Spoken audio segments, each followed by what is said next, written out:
Here's how this works. Water, salt, and pepper, those are freebies. Your pantry, it better have flour, oil, vinegar, mustard, and garlic. Beyond that, you'll only need 5 more ingredients and 25 minutes to put an entree or entire meal on the table. So, shop, set the clock, and let's dish out.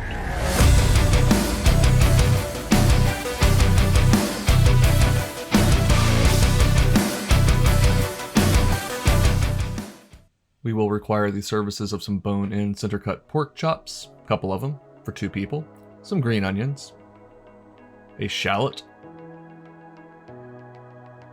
some butter, unsalted please, and orange marmalade.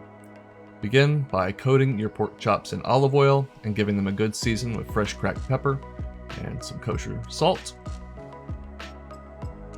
Go ahead and preheat a skillet over medium-high heat and add that oiled and seasoned side down. Don't forget to season the other side, of course.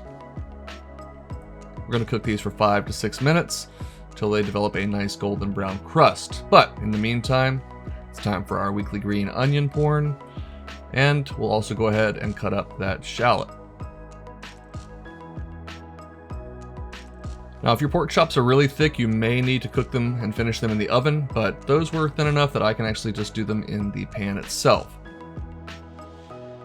We've got all of our other ingredients prepped here and ready to go. Our butter, marmalade, shallots, Dijon mustard from the pantry, and green onions. So let's bring this dish together. Flip the pork chops over, and again, here's the point where you have to decide about finishing them in the pan or putting them in a very warm oven. I finished mine in the pan. You want to cook them to about 135 degrees because we are going to warm them back through in our sauce. Speaking of which, that starts with the shallot down into the pan. Add a little more oil if you need it. Give them 2 to 3 minutes till they start to caramelize, and then splash in about a 1/4 cup of water and use that to deglaze the pan and get all those lovely flavorful bits up. About a tablespoon of Dijon goes in along with 1/4 cup of orange marmalade, and give that a vigorous stir so that it is thoroughly combined to form our sauce. Cook that for a minute or 2, just until it starts to thicken up a bit, at which point we can return our pork to the pan, and of course we will also return any accumulated juices as well. That's pure flavor. Go ahead and toss them around. The bone comes in really handy right here. Get all sides glazed in that sauce, and now at this point you're done. Just kill the heat, add your green onions, and finally add in a tablespoon of butter.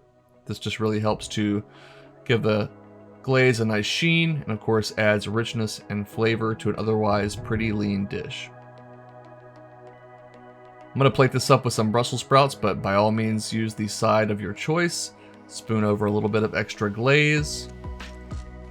And I gotta tell you, for so few ingredients, the flavor here is really deep. That bond really helps us develop a nice depth of flavor in the sauce.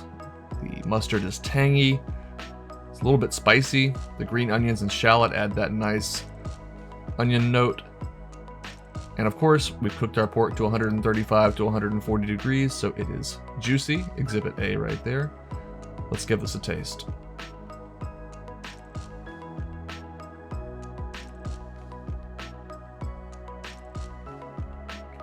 Thanks for watching. Hope you'll come back for next week's 5 and 25. And until then, go make something delicious.